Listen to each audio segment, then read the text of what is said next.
Assalamualaikum warahmatullahi wabarakatuh. Waalaikumsalam warahmatullahi wabarakatuh. Perkenalkan, nama saya Dewian Ispi dari TK Smart Kindergarten, Kecamatan Cileunyi. Saya adalah calon guru penggerak Angkatan 5 tahun 2022. Di sini Ispi akan sharing belajar bersama tentang pemahaman dan praktik baik modul yang ada di guru penggerak itu sendiri. Salah satunya yaitu modul 1.4 budaya positif.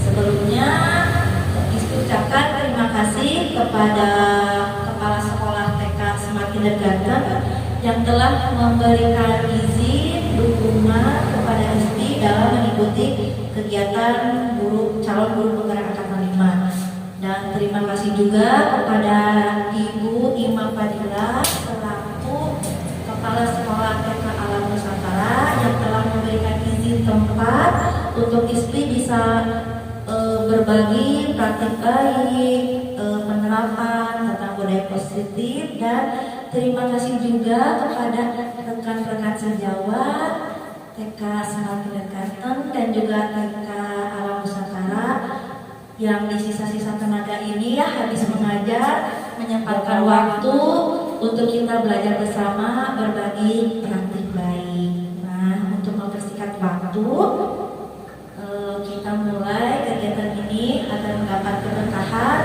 dari Allah Subhanahu Wa Taala. Kita membaca doa dulu ya Bibi ya. Siapa yang mau mimpin doanya boleh? Bu Ustadz atau Bu Yani? Bu Yani boleh?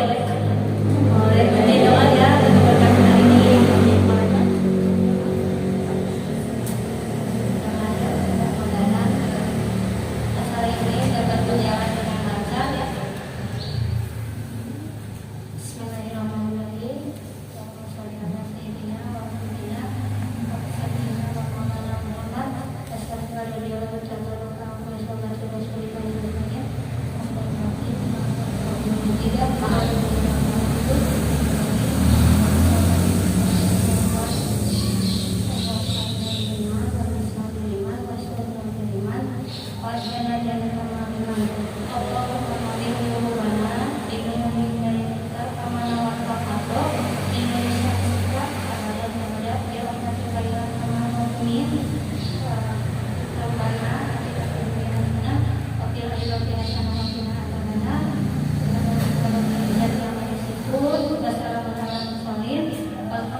Matur nuwun Ibu Yani yang telah memberikan doa. Mudah-mudahan dalam kegiatan ini kita mendapatkan berkah dari Allah Subhanahu Wa Taala dan juga ilmu yang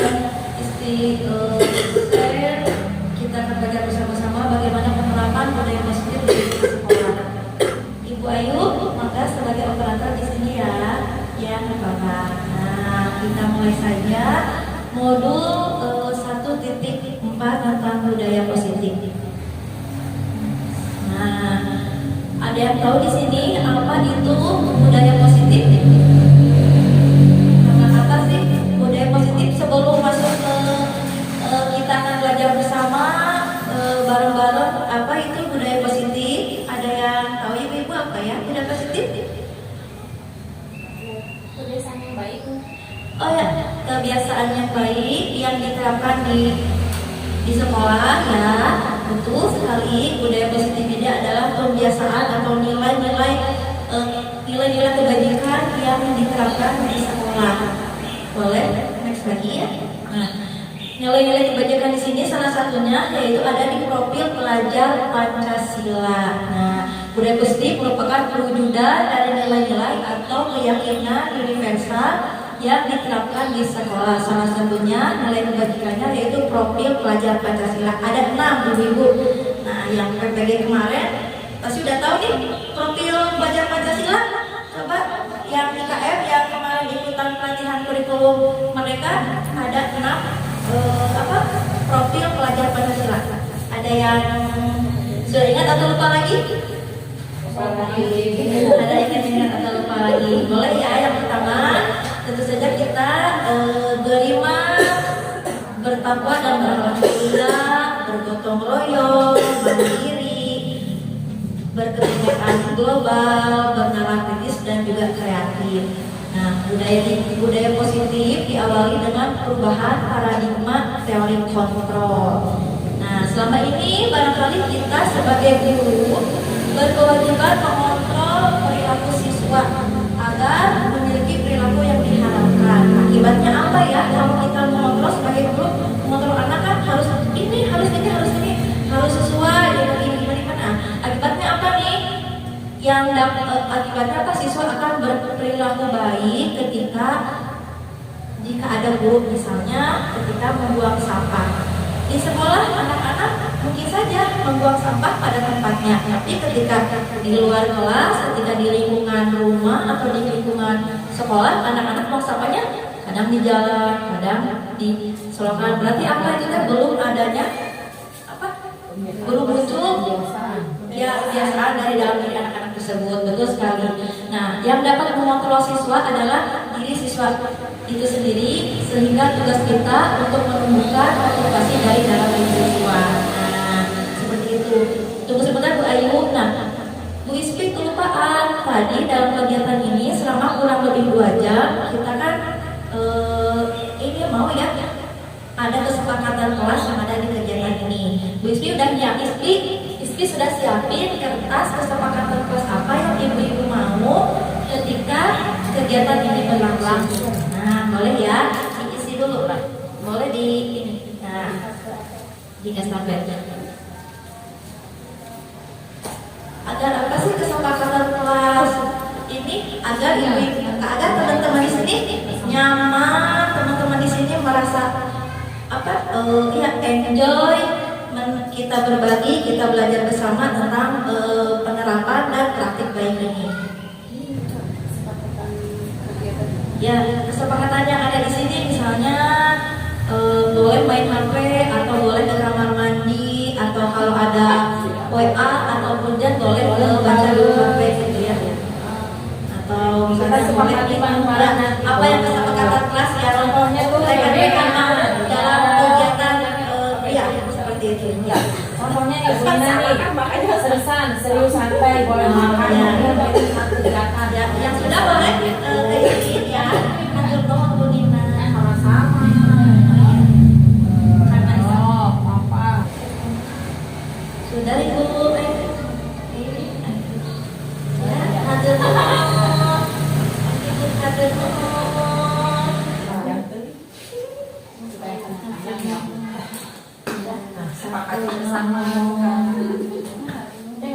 Nah, di sini ada kesepakatan kelas yang telah rekan-rekan sejawat tulis ya. Nah, di sini ada kesepakatan kelasnya. Yang pertama itu saling menghargai, bebas komentar, boleh izin dan diskusi interaktif. Setuju ibu-ibu ya bahwa di sini kita bukan hanya antara materi dengan rekan-rekan, tapi kita belajar bersama, kita bareng-bareng, kita sharing tentang modul yang bisa didapat dari pelatihan guru penggerak. Terus yang kedua juga boleh balas WA ketika urgent, boleh izin ke kamar mandi. Ya betul sekali ya, ketika urgent kita boleh balas WA, dan kalau mau ke kamar mandi juga boleh izin. Boleh ya ibu-ibu ya, setuju? Setuju. Terus yang ini boleh melihat HP sesekali, takut ada berita-berita ya. Boleh lihat HP. Boleh sambil main HP, boleh keluar sebentar. Maksudnya main HP di sini apa? Oh, lihat WA boleh. Main HP boleh. Boleh ya. Ya, tadi ada kesepakatan kelas ketika atau ada aksi boleh rekan-rekan buka HP. Yang kedua, tidak ngobrol, ada espriki. Oh iya betul, tidak lewat dari jam yang sudah disepakati. Baik. Oke. Kelupaan ya espriki di sini. Oke, boleh. Nah, kesempatan kelasnya tidak mengobrol selama pematerian, ada SDG, santai dan tidak kaku. Oke, terima kasih. Yang kedua, handphone di silent. Di mana ibu-ibu? Ya, boleh. Boleh. Terus diperbolehkan minum, tidak harus izin, enggak minum ya, boleh ya. Terus yang terakhir ini serius santai, boleh makan, boleh ngemil, minum saat kegiatan. Ini gimana ibu? Setuju? Oke, setuju. Nah, karena di sini ada dua yang sedikit, boleh ibu-ibu berdiri dulu, berdiri ya. Kita sedikit dulu. Ice breaking. Nah,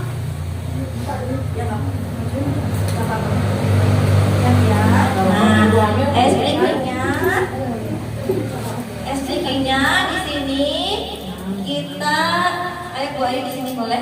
Nah, SDG-nya di sini kita hitung ketika hitungannya 3 ganjil berarti kita tepuk.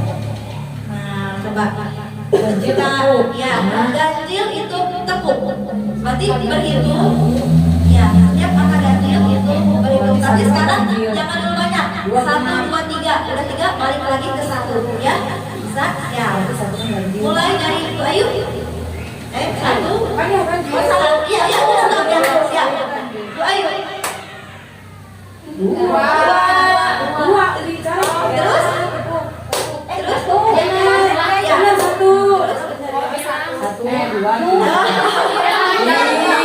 1, 3.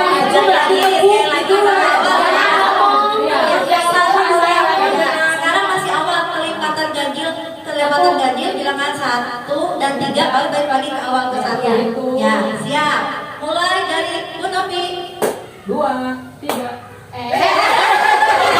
Kamu usah diucapin.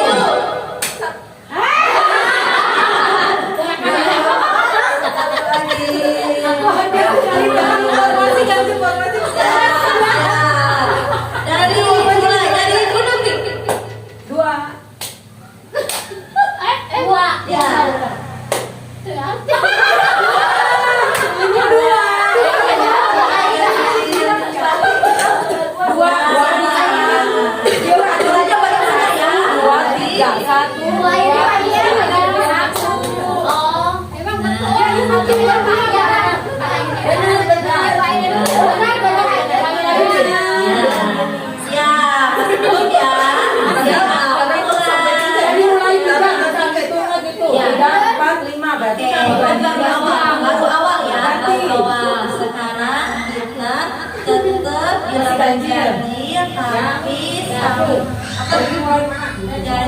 tapi dimulai dari angka 2.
'Apa sih ya? Kamu kanan berarti tangannya ke sini.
kita lanjut lagi ya.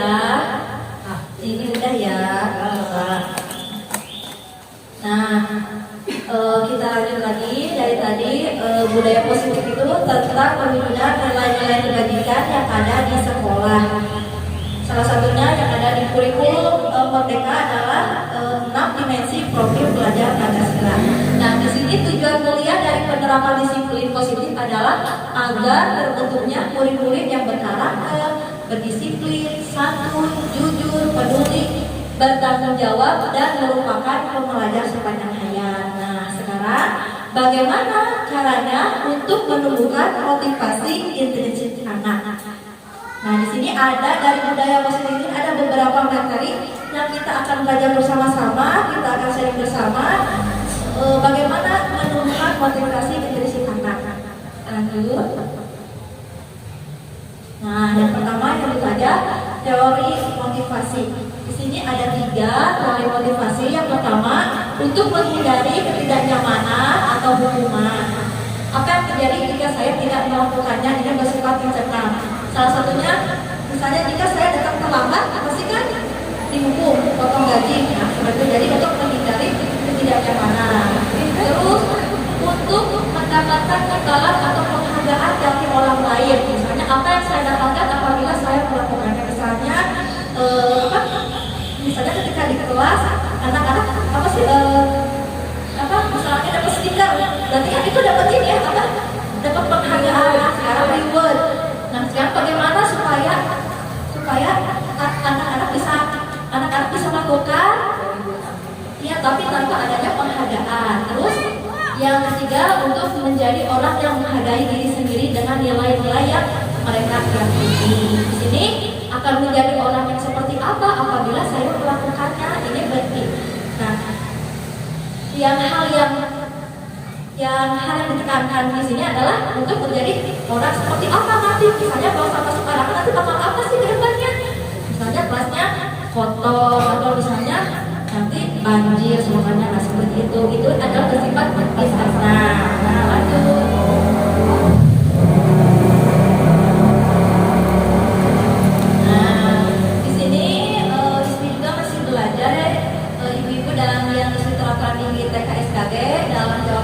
Untuk menjadi orang yang menghargai diri sendiri dengan nilai-nilai yang mereka yakini, yaitu yang pertama tentu saja selalu ajak berdiskusi, selalu ajak anak untuk berbicara tentang apa yang dilakukannya dengan pertanyaan terbuka. Kenapa? Apa yang terjadi? Bagaimana ada bisa membantu? Nah, seperti itu. Terus yang kedua, apabila perilaku anak tersebut bertentangan dengan nilai kebajikan, maka kita bertanya, baik tidak melakukan hal tersebut. Mungkin ibu juga lebih berpengalaman ya dari ini. Mungkin ada yang udah senior atau enggak. Nah, terus yang terakhir, lalu menanyakan motivasi kepada anak akan menjadi orang seperti apa. Pasti kan awalnya anak-anak diam, belum mampu mengungkapkan. Tapi lama kelamaan karena dimotivasi oleh kita, anak-anak pasti mampu mengungkapkan. Aku ingin menjadi orang yang pemaaf, misalnya aku ingin orang yang baik atau seperti itu. Nah, awalnya tidak mudah ya ibu-ibu ya. Juga menerapkan di kelas ini, dia membutuhkan proses, betul sekali Bu Nina ya. Membutuhkan proses. Anak-anak belum mampu mengungkapkan perasaannya, tetapi lambat laun dan termotivasi akhirnya anak-anak mengungkapkan keinginan atau perasaannya. Next, Ibu Adiku. Nah, di sini yang materi kedua, karena di sini kan disingkat-singkat ya, karena sebenarnya teori ini banyak banget ya. Nah, di sini ada 5 kebutuhan dasar manusia. Yang pertama, bertahan hidup, cinta dan kasih sayang, kesenangan, kebebasan dan kekuasaan. Ada 5 yang harus dipenuhi oleh manusia, baik itu orang tua, orang dewasa ataupun anak-anak. Munculnya perilaku yang bertentangan dengan nilai-nilai kebajikan tersebut. Nah, seperti itu ya.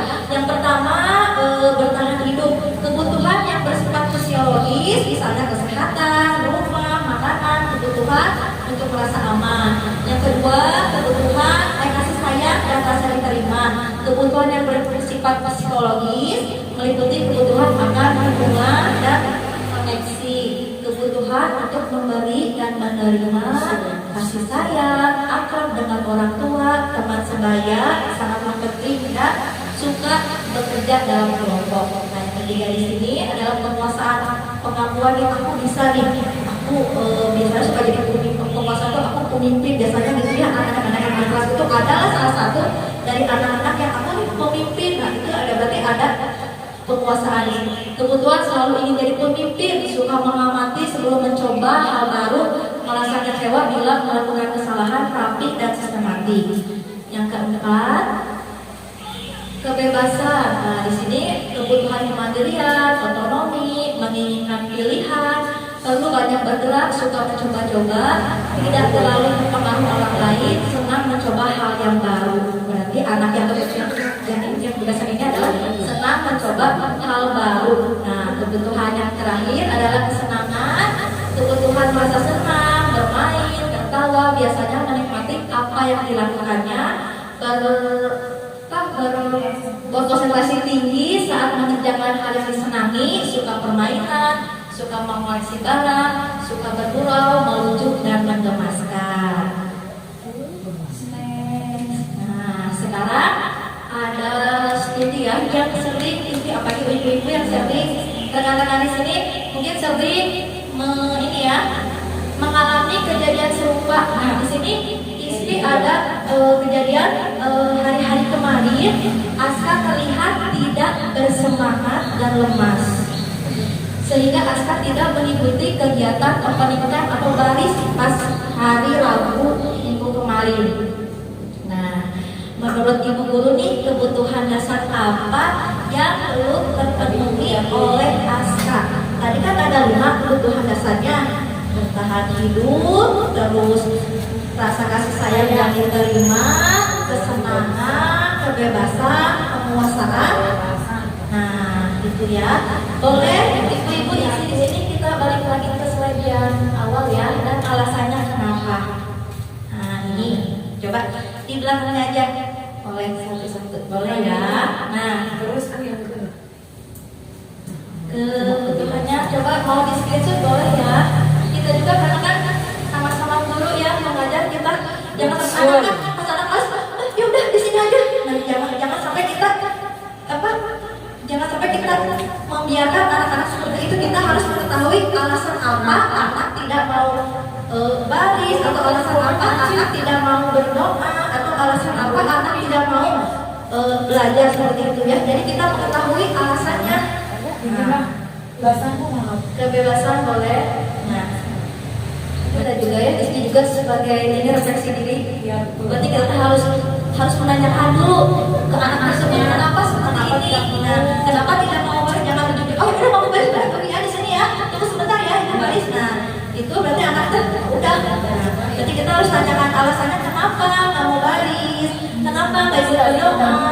Kita buat kesepakatan kelasnya kepada anak-anak. Berarti di sini rekan-rekan semua pura-puranya jadi guru yang menghadapi Aska ya. Aska berarti ya bisa, semuanya bisa. Tergantung dari alasan anak itu sendiri ya. Berarti ya, baik lagi dari alasan anak itu sendiri kenapa Aska belum mau mengikuti baris pas pagi hari. Berarti di sini ada yang sudah ibu-ibu? Coba ya, coba. Oh, Bapak sudah senang. Ada alasannya apa? Coba Aska kenapa? Ya, alasannya apa aja? Coba. Kalau menurut saya ya, mungkin asalnya alasan Aska kenapa tidak mau baris ya, mungkin karena kesenangan dan kebebasan. Kebutuhan yang kesenangannya belum terpenuhi. Iya. Mungkin kadang kan kalau anak-anak itu ya, misalnya apalagi kalau misalnya kesiangan ya, terus ternyata masih mau main gitu. Tapi kalau waktu misalnya pas mau baris, biasanya kan sedang itu masih belum puas main, tapi harus baris karena kan kerjaan milok lah ya. Terus biasanya ada juga kadang anaknya baru datang nggak mau turun dari motor, ini kenapa? Misalnya ditanya kan ibunya, kenapa pun misalnya gitu. Ini Bu, misalnya menginginkan sesuatu dari rumah tapi karena tidak dipenuhi gitu kan, biasanya gitu juga. Terus kebanyakan kalau misalnya gini, kalau di kelas saya biasanya dia menginginkan sesuatu gitu, tapi yang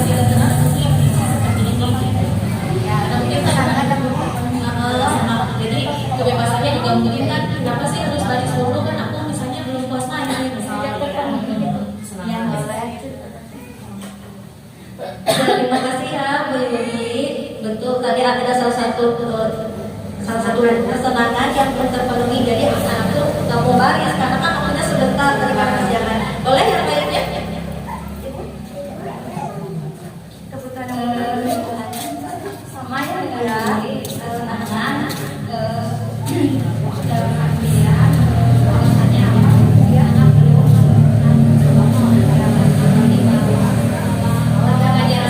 baru dan belum mengenal teman-temannya dalam artian kurangnya bersosialisasi apa terus faktor sama faktor dia kan tidak gaul beserta cukupnya di situ di tempat mainnya sehingga pas dia itu sekolah jadi menemukan lingkungan yang baru teman-teman yang baru tidak ketika pas diajak apa kan jadi kaget gitu ya kaget gitu.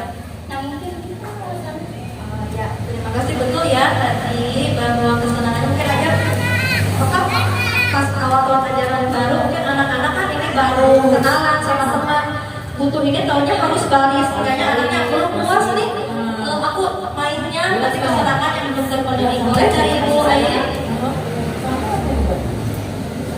hampir sama juga ya sama itu yang lain tapi di sini juga kan alasannya salah satunya bisa yang bertahan itu yang fisiologis sebelum ke kebebasan kesenangan yang lainnya pasti kebutuhan dasar fisiologisnya dulu barangkali memang belum terpenuhi alasannya lemes mungkin belum sarapan dari mana kayak gitu banyak faktor gitu ya alasan kenapa anak tidak mau baris salah satunya yaitu kebutuhan fisiologisnya dulu misalkan dari belum makan nih ya dari rumahnya misalkan terus kan ada kadang anak juga ada yang pas baris lemes kayak gitu kayak dan bilang gitu ternyata pasti ya belum sarapan ternyata kayak gitu kan jadi banyak faktor kemudian tadi juga kebebasan sama kesenangan anak ya seperti itu Bu. Oke, ya betul sekali ya. Ada beberapa faktor, salah satunya yang tadi bertahan hidup. Bisa saja anak bebas di sini bukan karena pengen main-main, tapi mungkin ada saja karena belum sarapan dari rumahnya seperti itu. Bu Tika boleh? Kebebasan apa yang belum terpenuhi oleh Aska? Kebetulan Cinta dan kasih sayang. cinta dan kasih sayang. Mungkin dari kurang perhatian ya bisa dari rumahnya kan misalnya pengen sesuatu gitu tadi kata Bu Yuli terus kurang perhatian dari orang tua misalnya mau diantar sama mamanya terus mamanya itu kan kerja nggak bisa nah kadang anak datang ke sekolah itu cemberut gitu jadi effortnya untuk baris juga nggak ada iya mungkin gitu. Betul sekali ya Bu Tika, bahwa di sini Aska itu ada beberapa faktor. Salah satunya tadi ada kurangnya kasih sayang. Bisa saja tadi anak-anak pengennya diantar sama mama, ataunya diantar sama neneknya. Jadi anak-anak udah barefoot di jalan. Pas sudah sampai sekolah, bukannya semangat untuk melakukan kegiatan, malah anak-anak duduk diam aja mulut aja. Seperti itu. Boleh dari Bu Desi? Sendiri sih ada terjawab ya. Iya, intinya mah ya seperti itu. Ayo alasannya apa? Alasannya sama boleh sama ya daripada kita sayang. Cuman mungkin kita lihat latar belakang sebelumnya kenapa bisa seperti itu. Tadi katanya apa orang tuanya karena bekerja, jadi Aska tinggalnya sama nenek. Ya, mungkin itu juga ada pengaruh ya. Aturannya ada berbeda antara mama dan nenek jadi membuat Aska kadang-kadang mungkin cari perhatiannya. Gitu, seperti itu ya. dari Kebetulan di Ananda Aska ini kan di kelas Kunina ya sekarang Nabilah itu dulu juga waktu sentra itu memang sudah tahu karakter Aska itu seperti itu ya selain kesenangan, kebebasan, kasih sayang. Nah mungkin memang kalau Aska itu Aska kalau ditanya kadang-kadang jawab kadang-kadang enggak itu nggak mesti. Nah cuma memang harus lihat dari latar belakang betul kata Rizky tidak anak teh juga subjektif ya. Oh nah ini ditanya tetapi bila mana anak tidak mau menjawab kita alangkah baiknya juga guru tidak memaksa. Nanti bila mana anak mau mengungkapkannya baru ditanya kenapa alasannya tidak mau baris, kenapa tidak mau ikut kegiatan tersebut. Nanti bila mana misalkan itu kan bagus ya. Kalau Bu Nina tadi pengalamannya tidak mau melakukan kegiatan yang disuguhkan ibu guru, ya, apakah tidak menarik itu medianya, apakah dia bosan atau apa namanya, ibu guru suka memberi ke anak-anak apakah ide-ide lain. Nah, suka dirangsang berpikir kritisnya juga, mungkin gitu ya, diajak komunikasi. Gitu juga sih, harus tahu alasan anaknya kenapa, penyebabnya kenapa. Kalau kita tidak tahu jawaban, mungkin alangkah baiknya mungkin bicara ke mama atau ke neneknya. Itu yang Aska, karena kan Aska pengaruh cinta kasih sayang di sini bisa juga karena kan mau punya adik lagi. Itu jadi cari perhatiannya ekstra. Itu mungkin.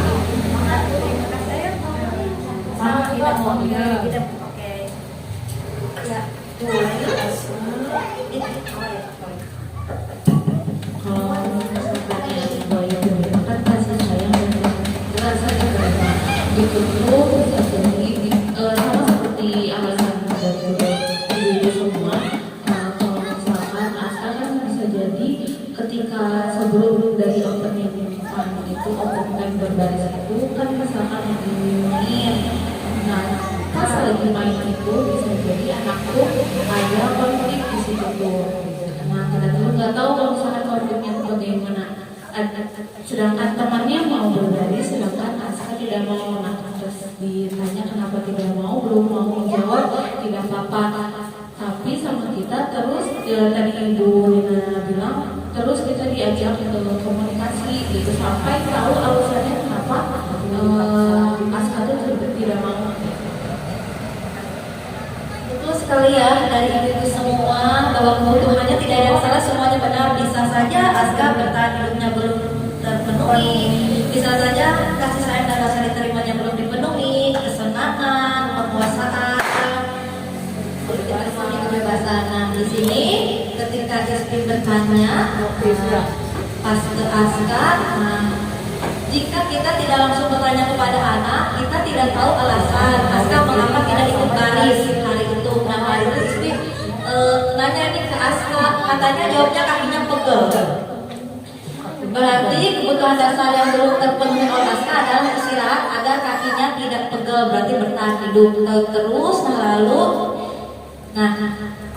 Lalu di sini Ispin memotivasi kapan Aska akan ikut baris. Ispin nanya gitu ya, karena kan harus memotivasi. Nah, setelah nanya ke Aska, bertanya kepada Aska untuk memotivasi, dan Aska jawabnya besok Bu Guru. Lalu Ispin tanya lagi, benar ya? Ispin pegang janjinya Aska. Terus kata Aska jawab ya Bu Guru. Berarti nah kita di sini sebagai guru tentunya kita harus menanyakan dulu alasan anak-anak itu kenapa tidak mau melakukan kegiatan atau tidak mau baris itu. Nah, langsung yang kedua kita harus harus membuat motivasinya, kesepakatan kelasnya. Buat besoknya apa nih? Yang komitmennya kepada anak-anak supaya anak-anak oh ya saya maksudnya sekarang nggak ikut baris, berarti nanti harus ikut baris. Nah, seperti itu. Nah, secara tidak langsung guru telah menemukan solusi dan membangun motivasi intrinsik anak. Nah, apakah guru-guru dapat menerapkan di kelas dengan berbagai permasalahan anak didik? Apalagi bukan hanya tidak mau baris aja ya, macam-macam anak-anak di kelas itu. Nah, berarti kita PR juga nih Ispin di sini sebagai refleksi diri. Berarti kan asalnya cuma oh ya udah mau baris udah duduk di sini ya, udah tunggu ya, Ispin bersih. Nah, berarti kita harus menanyakan dulu alasan anak-anak kenapa tidak mau baris dan juga membangun motivasi anak. Nah, seperti itu. Next slide. Nah, terus selanjutnya di sini ada hukuman dan penghargaan. Nah, di sini hukuman itu dengan hukuman akan berdampak kepada anak, di antaranya sesuatu yang menyakitkan harus terjadi, tidak nyaman bagi anak dalam jangka waktu yang panjang. Biasanya suka membekas ya kalau dia aku suka dijewer seperti istri, pasti dijewer sama guru SD kelas 5 sampai sekarang masih ingat dijewer. Oh di sini dah. Nah, atau enggak baris di depan baca surat duha tanpa sholat, kakinya di atas sampai baca. Pasti pengalaman ibu seperti itu ya. Jadi jangan sampai kita menerapkan anak untuk ingat sampai ke depan gara-gara dihukum sama yang apalagi guru TK jarang ya. Jangan sampai di sini ada ya di TK mana mungkin ya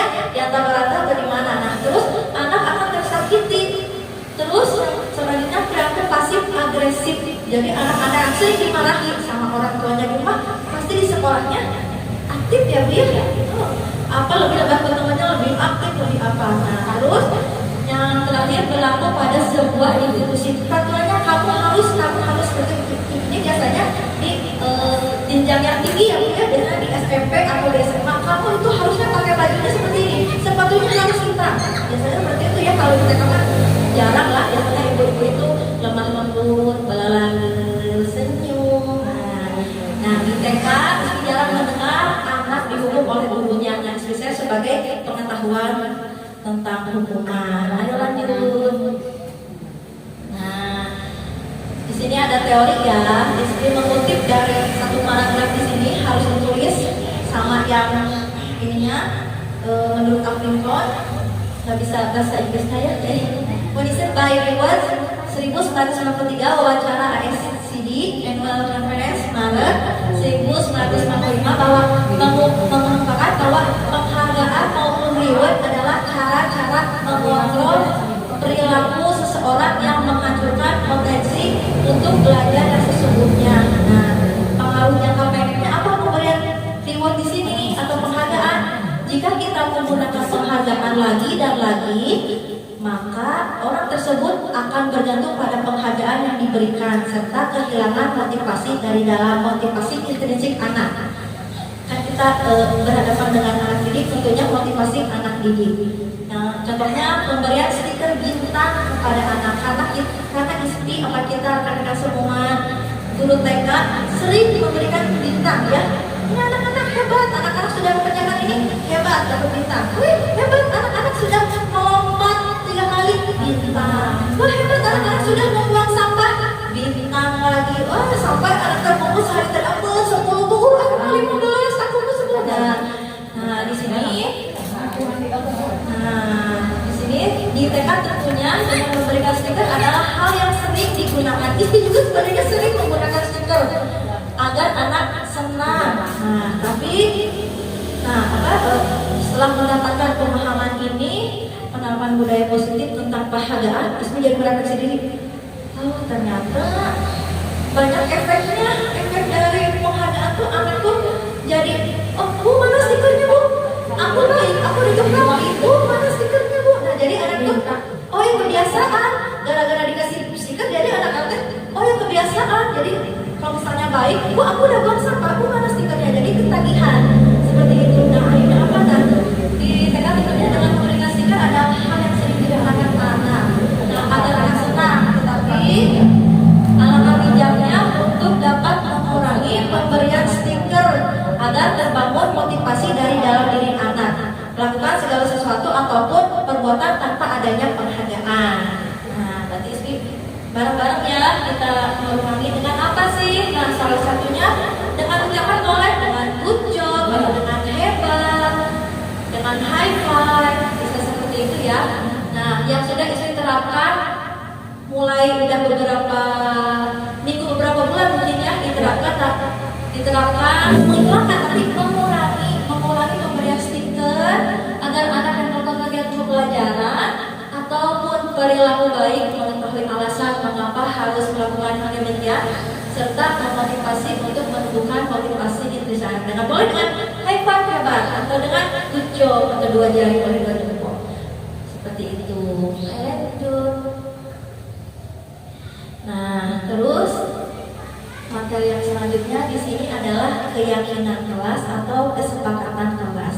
Karena di TKSKG ada guru penggerak angkatan 2 tahun kemarin, jadi sudah imbas ya, sudah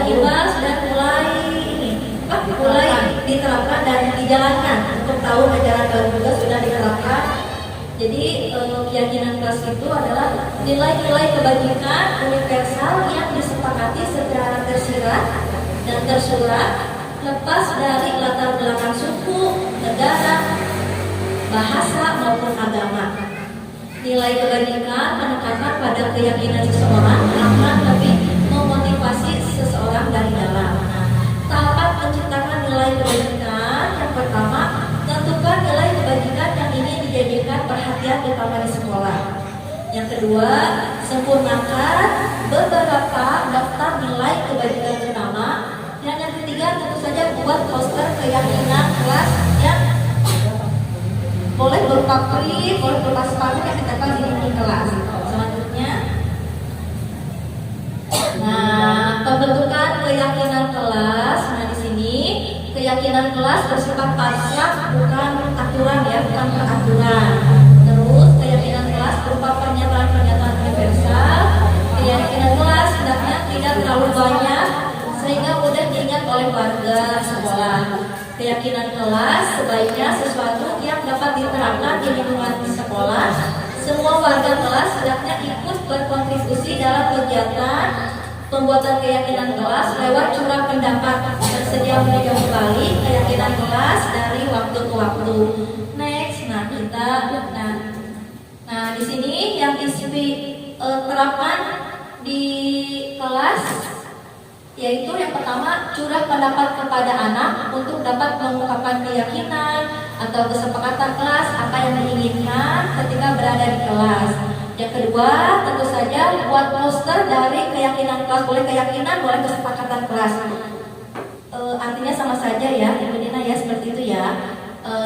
Yang telah diungkapkan, kemudian sebagai simbol anak telah berkontribusi, anak menghubungkan cap jari pada poster yang keyakinan kelas yang sudah dibuat semua anak-anak, misalnya jari 3 atau jari 5, terus tempel di dinding agar terlihat oleh semua anak. Pada pelaksanaannya, jika ada salah satu anak yang berkelihakan bertentangan dengan keyakinan kelas, kita dapat meyakinkan anak dengan keyakinan kelas yang telah dibuatnya. Next, di sini, nah ada videonya ya, isi pembuatan keyakinan kelas itu anak-anak kelompok A usia 4 sampai 5 tahun.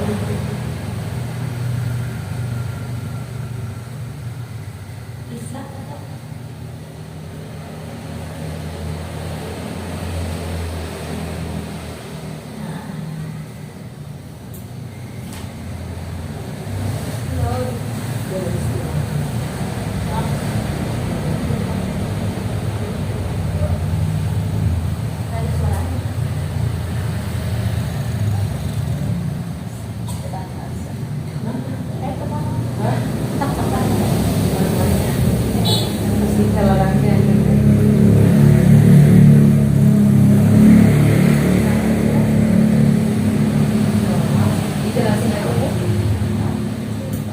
Pokoknya di sini ISPI menanyakan kesepakatan kelas satu-satu anak, masing-masing anak dari ada 7 anak yang hadir, jumlahnya 9 anak. Ini yang boleh di sini aja langsung ya.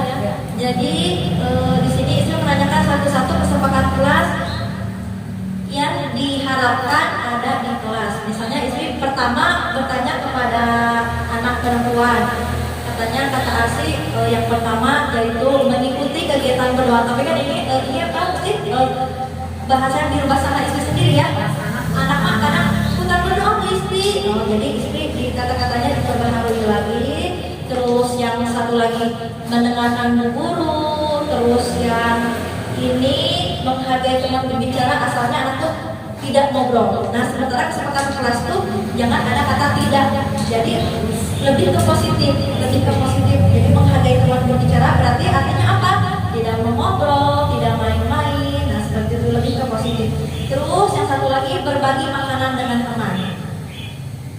Terus yang satu lagi menyayangi teman. Nah menyayangi sini Aisyah pas ditanya kesepakatan kelas tidak injak teman. Nah kan istri tahu kesepakatan kelas itu jangan ada kata tidak injak teman, guru tidak dorong teman. Nah berarti bagaimana itunya? Berarti menyayangi teman. Kata-kata positif yang ada di kesepakatan kelasnya itu menyayangi teman.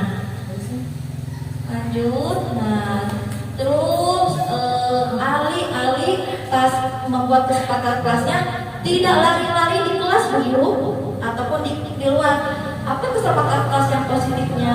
Maka istri membuat berjalan di kelas. Artinya ketika di kelas tidak lari-lari tetapi berjalan. Terus yang Sanas karena hari itu seharusnya diam belum menjawab, akhirnya udah besoknya lagi ditanya stimulus apa Sanas, maka masih maksudnya dia aja gini. Oh mudah-mudahan nggak apa-apa, besok lagi.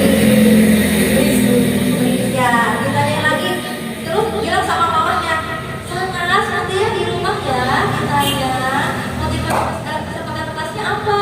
Belum juga. Akhirnya alhamdulillah pas beberapa hari bilang buat sampah, gitu. Berarti membuang sampah. Nah, setelah itu istri bikin, ibu pasti pinter ya, mereka semua bikin di Canva atau di PPT, di reka-reka dan di print, terus lanjut. Nah, diberi cap supaya anak ini setuju dan tahu mengetahui kesepakatan kelasnya.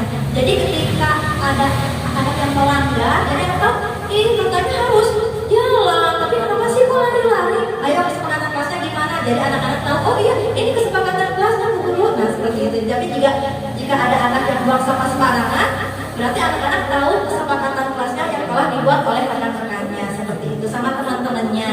Next. Nah ini pas dokumentasi cap, nanti setelah ini ditempel di dinding, boleh pakai karton, boleh pakai apa, jadi anak-anak biar terlihat dan tidak terlalu panjang ya, biar apalagi anak-anak kelompok A yang usia 45 tahun, itunya saja Pak yang udah yang mudah diingat, mudah dihafal supaya anak-anak paham. Misalnya berjalan di kelas, jangan sampai ada kata tidak umum, berarti itu tidak boleh ya.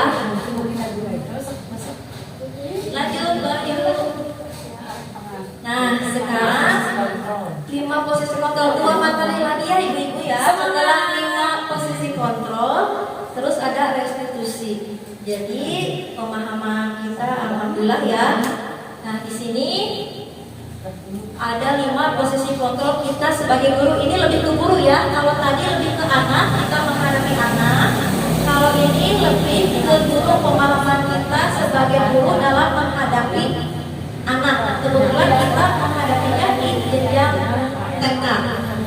Ini di sini penghukum. Jarang ya, ini sebagai teori saja karena penghukum di sini lebih ke jenjang yang lebih tinggi. Kalau di TK itu lebih lama, lebih. Nah, di sini penghukum nada suara yang tinggi, mata melotot, jari telunjuk, hati, menggunakan hitungan fisik maupun verbal. Patuhi aturan saya atau awas. Nah, seperti itu. Atau enggak, kamu selalu salah, pasti selalu yang terakhir selesai. Nah, hasilnya apa? Hasilnya di sini karena dihukum oleh gurunya seperti ini, anak marah dan mendendam, bersifat agresif. Terus yang kedua di sini membuat merasa bersalah. Nada suaranya memelas, halus, sedih, bahasa tubuh merapat ke anak, menggunakan keheningan membuat orang lain tidak nyaman atau bersalah. Ibu sangat kecewa sekali dengan kamu. Aduh, itu kan lagi stongoles gimana? Seperti itu ya. Gimana coba kalau orang tua kamu tahu kamu berbuat begini, terus pasti selalu yang terakhir selesai. Nah, salah satu percakapannya seperti itu ya. Hasilnya apa? Hasilnya penilaian buruk tentang diri mereka karena telah mengecewakan ibu guru dan orang tua. Jadi kecewa banget seperti itu ya. Lanjut.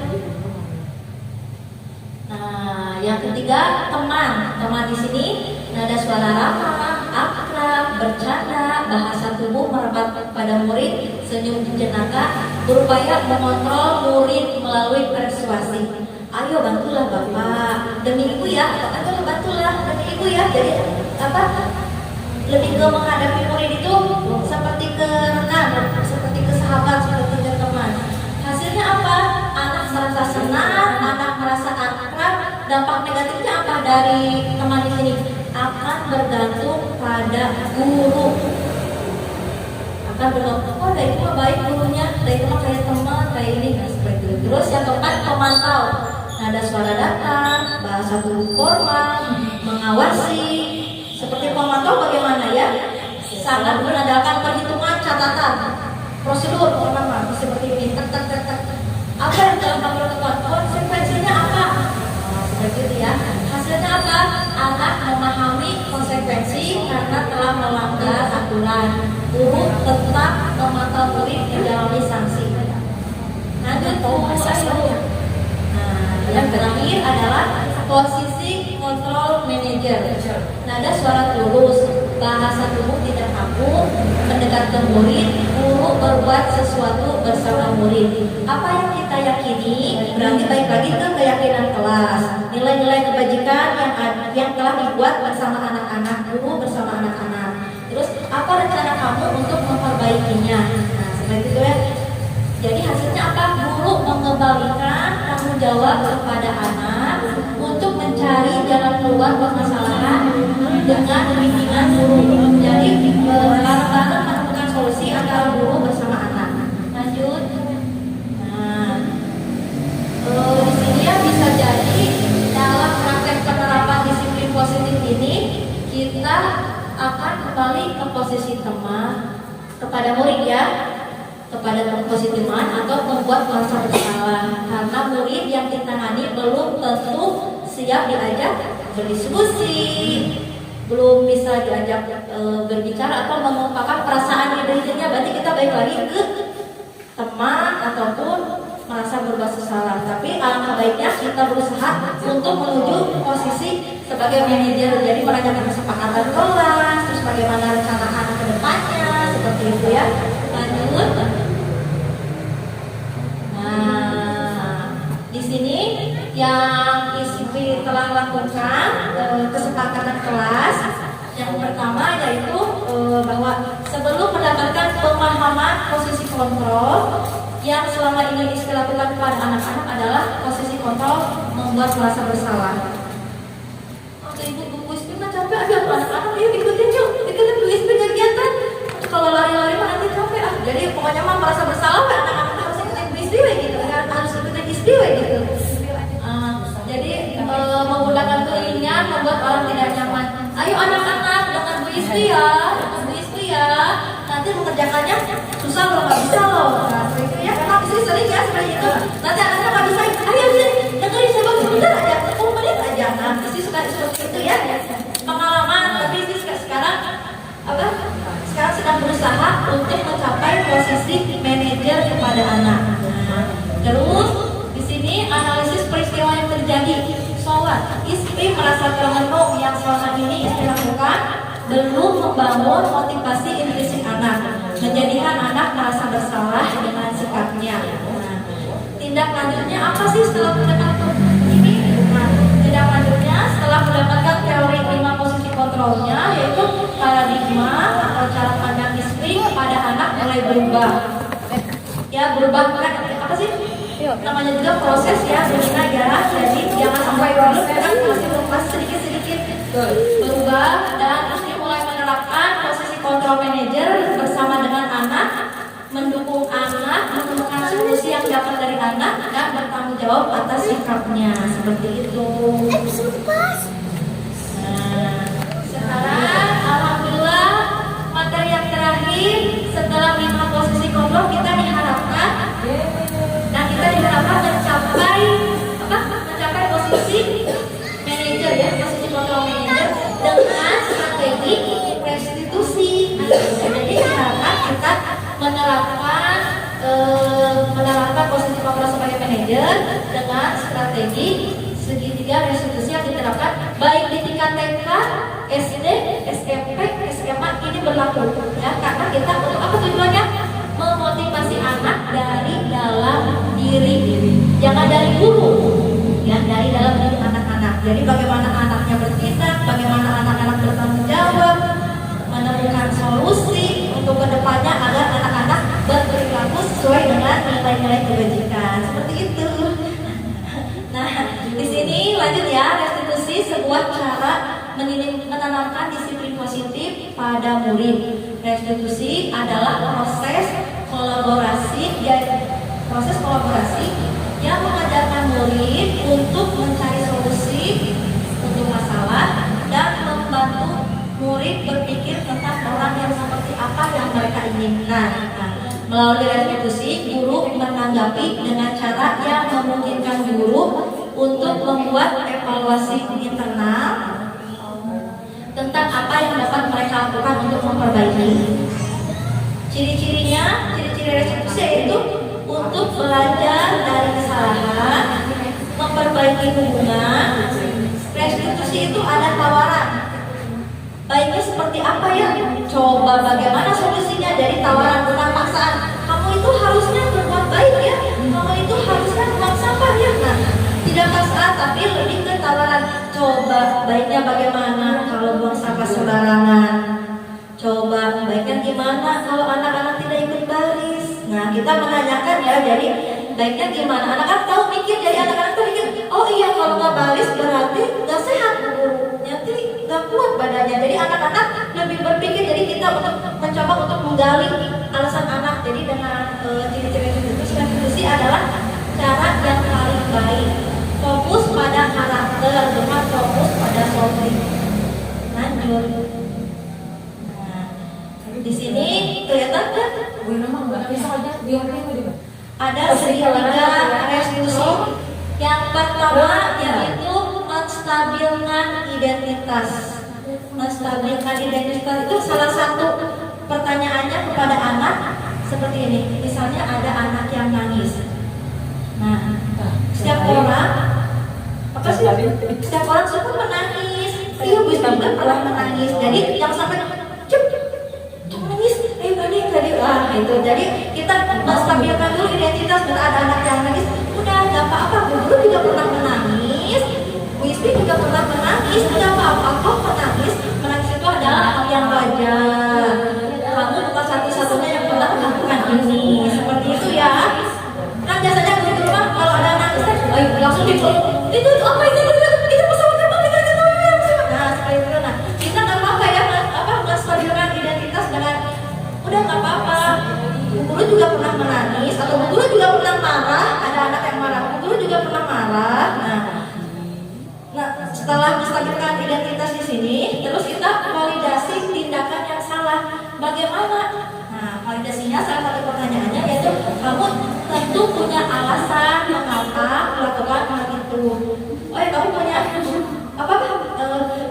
Adakah cara yang lebih efektif untuk mendapatkan apa yang kamu butuhkan? Jadi apa sih? Lebih menanyakan ke alasan apa sih nangis? Kenapa alasannya? Nah, validasi tindakan yang salah. Kenapa kok marah? Boleh Wispi ceritakan alasannya apa? Lebih ke balik lagi ya, lebih ke motivasi tadi yang tadi pemahaman di awal.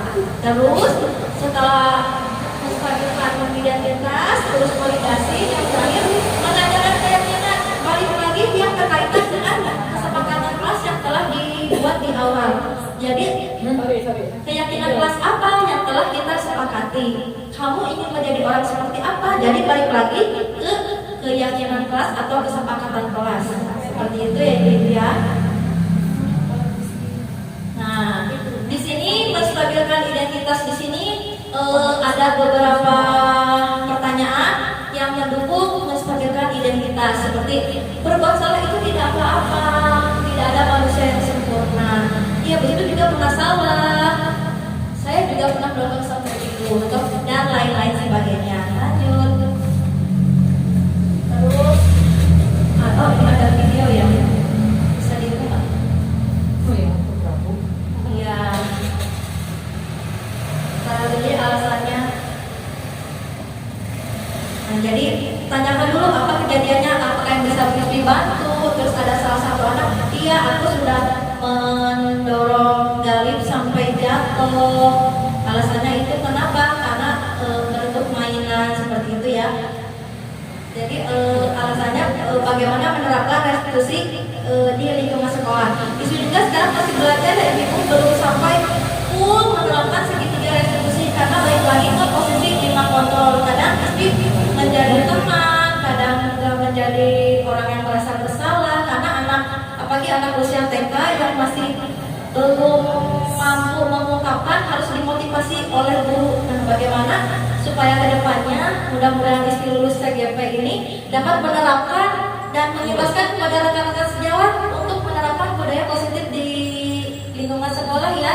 Salah satunya mungkin yang dapat dipahami mungkin salah satunya apa Ibu yang tadi dari materi ini mungkin salah satunya keyakinan kelas ya Ibu yang ibarat ya udah keyakinan kelas yang mungkin baik lagi ke anak-anak dulu. Di sini sama ya, lanjut aja. Karena ada suaranya. Nah, validasi tindakan yang salahnya, misalnya, padahal kamu bisa melakukan yang lebih buruk dari ini ya. Kamu pasti punya alasan kenapa melakukan ini. Misalnya, pukul teman. Jadi kita tanya ini, kamu pasti punya alasan kenapa bisa pukul teman. Misalnya pukul Prabu. Kenapa sih bisa pukul Prabu? Alasannya apa? Seperti itu.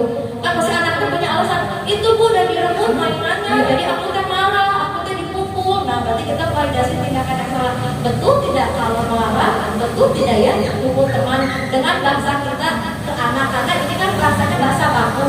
Jadi menyesuaikan aja bahasanya ketika kita menghadapi anak. Kalau anak pakai bahasa baku ini kan anak-anak bingung ya, anak-anak ngomong apa sih guru teh bilang apa seperti itu. Jadi bahasa sama seperti menstabilkan identitas, validasi tindakan yang salah, tapi dengan bahasa sehari-hari kita menghadapi anak TK. Lanjut. Nah, menanyakan keyakinan kelas, lagi-lagi di modul budaya positif ini lagi-lagi selalu menerapkan keyakinan kelas. Kenapa harus menerapkan keyakinan kelas? Karena ini adalah untuk mewujudkan dimensi profil pelajar Pancasila dengan nilai-nilai kebajikan. Nah, kebajikannya bisa aja ibu rekan-rekan sejawat di sini membuat kesepakatan kelas atau keyakinan kelas boleh diambil dari dimensi profil pelajar Pancasila. Boleh mandirinya, boleh bertanggung jawab, tapi itu harus kesatuan ya. Profil pelajar Pancasila jangan diambil satu-satu. Aku mah mengambil gotong royongnya, tapi semuanya bernalar kritis, beriman dan bertakwa, mandiri, berkebinekaan global, gotong royong, kreatif. Lanjut. Nah, di sini keyakinan kelas. Nah, ini aja ya cerita. Di sini kejadiannya kebetulan kisah nyata ya, dan divideokan. Kisah nyata itu jadi Prabu mukul Galih. Kenapa? Karena ada sih Prabu mainan balok misalnya. Dan di sini ISP menanyakan keyakinan kelasnya apa, dan Prabu jawab katanya harus menjadi orang yang meminta maaf. Jadi di sini langsung tanya ke Prabu, boleh kalau itu mulai kapan Prabu mau minta maaf sama Galih? Nah, ternyata Prabu langsung menjawab, hari ini Bu Guru. Sekarang akhirnya apa? Istri memanggil Galih dan meminta maaf. Akhirnya apa anak-anak bisa main bersama. Dengan penerapan ini anak-anak diharapkan tumbuh motivasi intrinsik anak. Jadi anak-anak tuh jangan sampai udah minta maaf, minta maaf aja minta maaf. Nah, jangan sampai seperti itu di anak-anak aku. Jadi anak-anak apa sih? Ya harus anak-anak harus mempertanggungjawabkan kesalahannya dan mencari solusinya dari anak sendiri. Itu seperti itu ya. Lanjut. Nah, keyakinan kelasnya di sini sama tadi. Kamu mau jadi orang yang seperti apa? Ketika ditanya kepada Prabu, katanya aku ingin menjadi orang yang meminta maaf. Nah, penerapan segitiga restitusi di lingkungan TK Smart Kindergarten. Yang pertama bagi ISP pribadi ya, rekan-rekan guru TK Allah dan TK Smart Kindergarten. Awalnya anak belum mau mengungkapkan, anaknya masih diam awalnya. Terus tentang apa yang terjadi, bagaimana perasaannya, masih harus dimotivasi sama guru. Jadi harus dimulai dulu sama istri, baru anak-anak oh iya dilanjutin. Jadi kalau dari awal ngaguyur itu anak-anak masih belum, apalagi anak-anak TK. Terus yang kedua juga setelah beberapa kali melakukan praktik segitiga restitusi di sekolah, akhirnya anak-anak mampu untuk mengungkapkan masalah dan mencari solusinya. Nah, penerapan budaya positif yang telah dilakukan ya, dan masih terus dilakukan, insya Allah berkesinambungan. Dan kebetulan juga istri mendapat motivasi dan support dukungan dari guru penggerak angkatan 2, Ibu Lina. Istri merasa langsung istri sharing bersama guru-guru, apalagi dengan guru TK Alam Nusantara juga. Di sini yang pertama tentu saja di TK Alam Nusantara juga ada ini ya, kita menerapkan 5S, budaya 5S, di mana kita menyapa anak di depan gerbang bareng-bareng. menyapa anak, menyambut anak dengan sapa, salam, senyum, sopan, dan sentuh.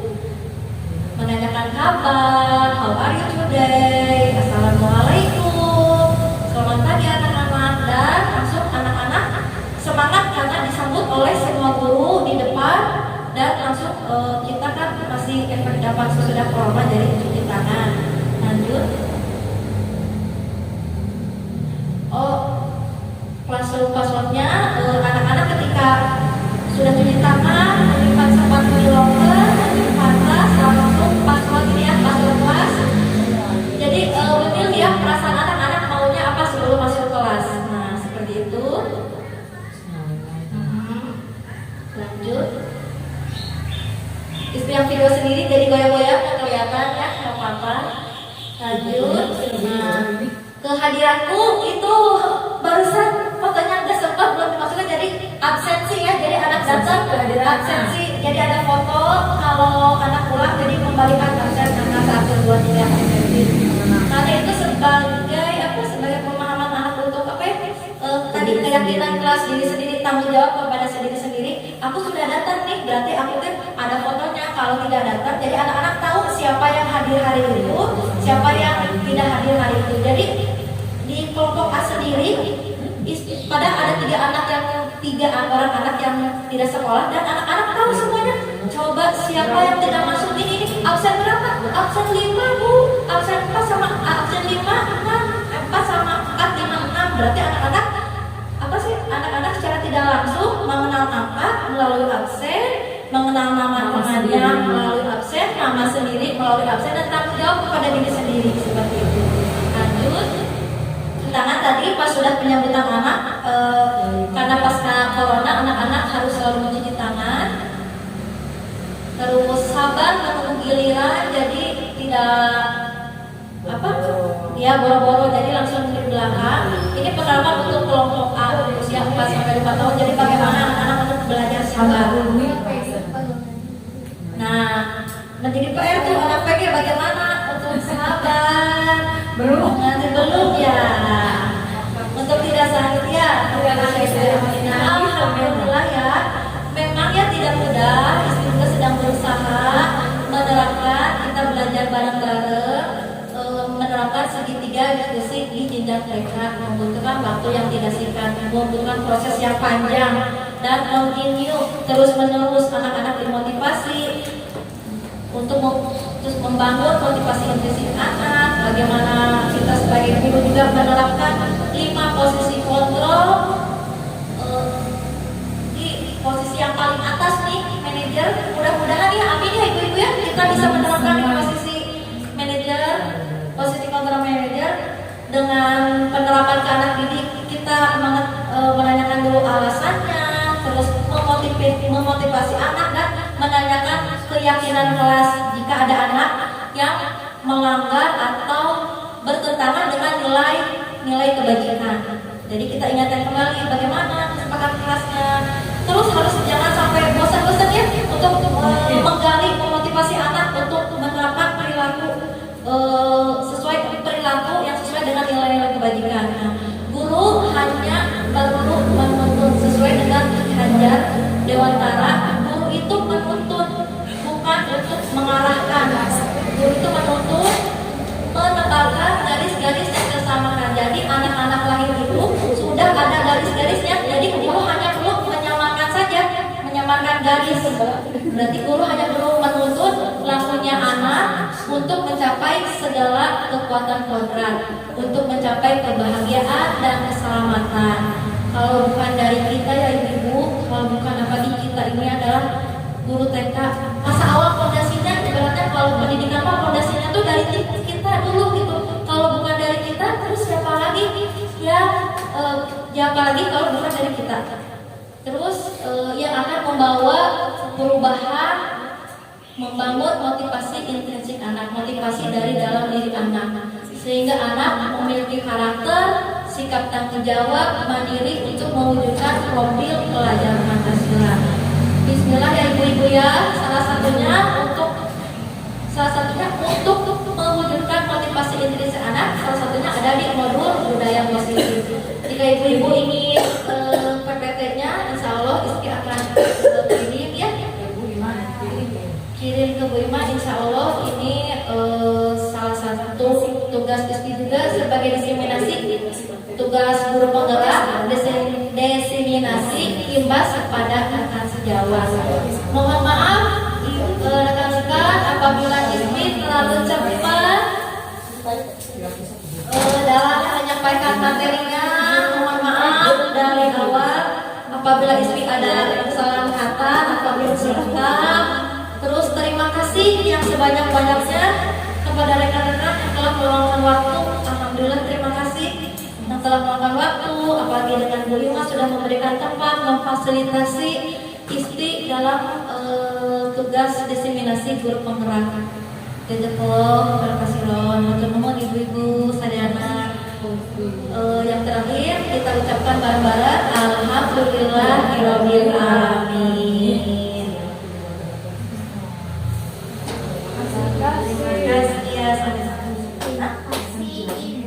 Terima kasih Ibu, terima kasih kami ucapkan. Terima kasih Ibu, terima kasih istri, terima kasih kami ucapkan. Salam, salam, terimalah salam dari kami yang ingin maju bersama-sama.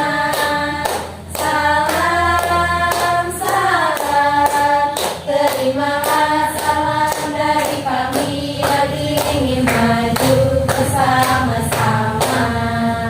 Alhamdulillah, dan sampaikan ucapan terima kasih istri dan guru-guru TKSKG yang sebesar-besarnya kepada Ibu Yayasan.